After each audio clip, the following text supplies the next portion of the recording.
धक्के आता यापुढे लागू नयेत ही जी अपेक्षा आहे ती आम्ही पूर्ण करू. दीपक बातुसे सर, लाडकी बहीण योजना ज्याचा तुमच्या विजयात मोठा वाटा आहे, 2100 रुपये करण्याची तुम्ही घोषणा केली होती.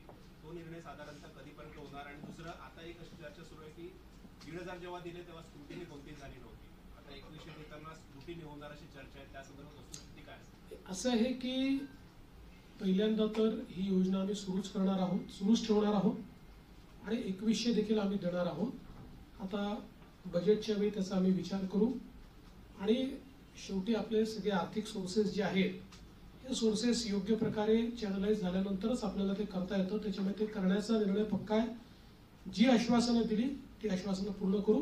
त्याकरता ज्या व्यवस्था करायच्या त्या व्यवस्था आम्ही आधी करू. स्क्रुटिनीचा जिथपर्यंत सवाल आहे तिथपर्यंत एवढंच आहे की निकषाच्या बाहेर जर कोणी घेतलं असेल, निकषातला जो असेल त्याला कोणालाही त्यातलं कमी करायचं नाही आहे. पण काही तक्रारी आल्या आहेत की निकषाच्या बाहेर मिळालेला आहे. जसं आपल्याला कल्पना असेल की शेतकरी सन्मान योजना जेव्हा मोदीजींनी सुरू केली त्यावेळी पहिल्यांदा जे काही बेनिफिशियरीज होते लक्षात आलं की मोठ्या शेतकऱ्यांना देखील ते मिळालेलं आहे. मग नंतर त्यातल्या अनेक शेतकऱ्यांनी स्वतःच त्या ठिकाणी सांगितलं की आम्ही या निकषात बसत नाही. मला असं वाटतं त्यानंतर ती स्थिर झाली. अशाच प्रकारे जर ॲपरंटली या योजनेमध्ये काही ज्यांना आपण निकष ठरवलेले आहेत त्या निकषाच्या बाहेरच्या आमच्या बहिणी मिळाल्या तर त्याचा पुनर्विचार होईल. पण सरसकट काही पुनर्विचार वगैरे करण्याचा विषय नाही.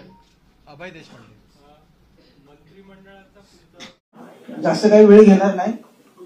मंत्रालय आणि विधिमंडळ वार्ता संघातर्फे प्रथमतः राज्याचे नवनिर्वाचित मुख्यमंत्री देवेंद्रजी फडणवीस साहेब आपल्यासाठी भाऊ आहेत ते मी त्यांचे सुरुवातीलाच स्वागत आणि अभिनंदन करतो. साहेब, लोकसभेची आचारसंहिता लागण्यापूर्वी आपल्या महायुती सरकारने राज्यातील ज्येष्ठ पत्रकारांसाठी जी निवृत्ती वेतन आहे बाळासाहेब आंबेडकर सन्मान योजना तर 20,000चा एक GR काढलेला. परंतु नंतर आम्ही दादांशी पण नंतर कोऑर्डिनेशन केलं परंतु काही अंमलबजावणी झाली नव्हती. मी जास्त काय मागणार नाही. जो GR निघालाय जो 20,000चा याची फक्त अंमलबजावणी करावी. आपण राज्यातल्या लाडक्या बहिणींना जसा सन्मान दिला तसा राज्यातील लाडक्या पत्रकारांचा सुद्धा सन्मान करावा.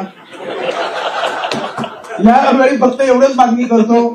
त्याच्या पुढे आपल्या गाठी भेटी होती त्यास मी अधिक मागण्या करेन. आणि पुन्हा एकदा मी माननीय मुख्यमंत्री साहेबांचे दादा वगैरे आले आहेत सर्वांचे मी स्वागत करतो, अभिनंदन करतो. धन्यवाद. आपल्यासमोर आपल्या अध्यक्षांनी ज्या अपेक्षा व्यक्त केल्या त्या माननीय मुख्यमंत्री साहेब परिपूर्ण करतील असं मी समजतो.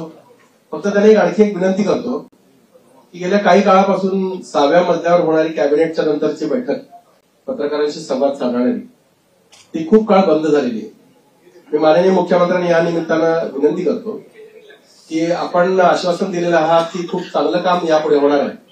हे काम तात्काळ लोकांपर्यंत पोहोचावं यासाठी ती कॅबिनेट सिस्टम जी आहे आपली ती आपण पुन्हा 6व्या मजल्यावर सुरू करावी अशी मी आपल्याला विनंती करतो. मी आपले अध्यक्ष माननीय प्रमोदजी डोईफोडे यांना विनंती करतो की आपण तमाम पत्रकारांच्या वतीने मंत्रालय वार्ताहर संघाच्या वतीने माननीय मुख्यमंत्र्यांचा आपण सन्मान करावा.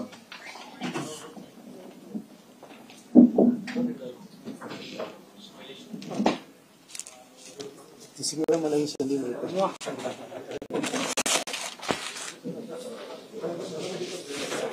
अजून एक जण मिळायला इच्छा आहे.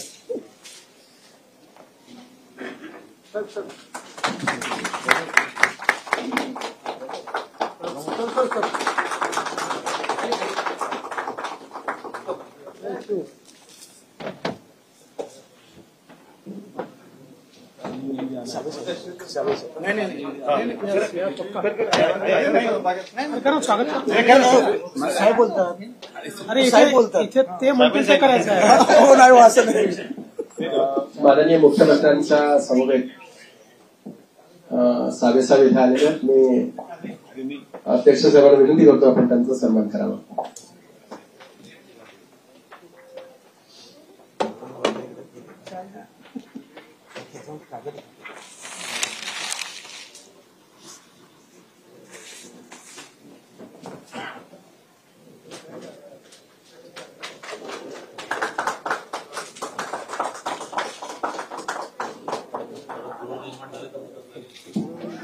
यानंतर आपल्याशी संवाद साधतील माननीय मुख्यमंत्री देवेंद्रजी फडणवीस. पण तत्पूर्वी ते संवाद साधत असताना त्यांच्यामध्ये व्यत्यय होईल असं कोणीही करू नये अशी विनंती आहे.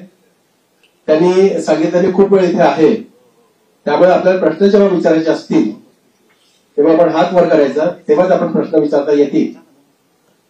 मी माननीय मुख्यमंत्र्यांना विनंती करतो की आपण संवाद साधावा.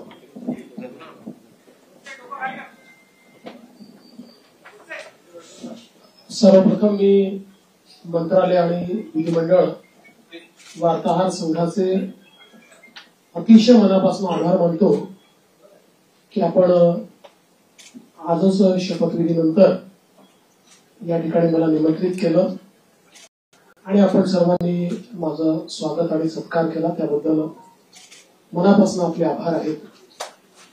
आणि मगाशी प्रवीणजी आणि प्रमोदजी असं म्हणाले की जेव्हा जेव्हा त्यांची बॉडी असते तेव्हा तेव्हा मी मुख्यमंत्री होतो,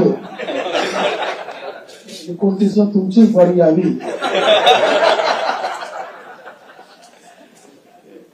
अशी शुभकामना मी तुम्हाला देतो. खरं म्हणजे आपला हा संघ राज्याच्या आपल्या संपूर्ण लोकशाही व्यवस्थेतला एक अत्यंत महत्वाचा स्तंभ आहे. कारण विधिमंडळ आणि मंत्रालयातलं राज्याचा कारभार चालतो आणि तो योग्य प्रकारे चाललाय की नाही हे राज्यामध्ये सांगण्याचं काम तुम्ही करता. आणि जिथे काही चुका असतील त्या नजरेस आणून देतात, त्याच्यामुळे त्या चुका देखील सुधारता येतात. एखादी गोष्ट जी अतिशय जनोपयोगाची असेल ती जनतेपर्यंत पोहोचवण्याचा प्रयत्न देखील आपण करता. अर्थात कधी कधी एखादी गोष्ट आम्हालाही माहिती नसते आणि ती जनतेपर्यंत चालली जाते, मग लक्षात येतं की असं काहीतरी घडलेलं आहे आणि मग त्याचं फायर फायटिंग आम्हाला करावं लागतं. पण मला असं वाटतं की आपलं ते काम आहे आणि निश्चितपणे अतिशय चांगल्या प्रकारे आपण सर्व लोक ते करतात. गेली 2.5 वर्ष मुख्यमंत्री एकनाथराव शिंदेजींच्या नेतृत्वात आम्ही सरकार चालवलं